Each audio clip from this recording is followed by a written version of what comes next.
गणतंत्र महापर्व निर्वाचन 2024 को सुचारू रूपे आयोजन करी यार उद्देश्य को सफल करने आज बालेश्वर जिला प्रशासन तत्परता देखी। एही परिप्रेक्षी में जिलार निर्वाचन परिचालना आदर्श आचरण विधिर अनुपालन संक्रांत रे बालेश्वर जिलार निर्वाचन अधिकारी तथा जिलापाल श्री आशीष ठाकरे अध्यक्षतार एक सांबादिक सम्मेलन अनुष्ठित हो जाइछि।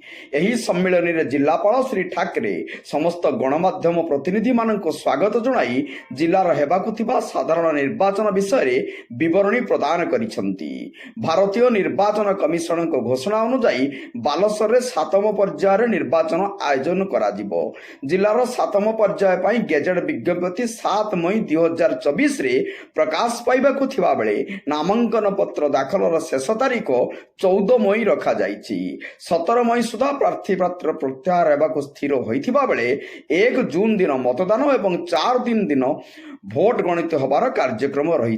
यही संदर्भ में जिलापाल जिला स्तर खर्च मॉनिटरिंग पाई व्यवस्था जिला स्तरीय मीडिया सर्टिफिकेट एवं मॉनिटरिंग कमिटी निर्वाचन परिचालन व्यवहृत नागरिक प्रार्थी केन्द्रिक सूचना प्रजुक्ति विद्या प्रयोग गुड़िक यथा सी विजिल आप सुविधा पोर्टाल प्रार्थी एफिडेविट पोर्टाल भोटर सेवा पोर्टाल भोटर हेल्पलाइन और सक्षम आप विषय विस्तृत विवरणी करथिले।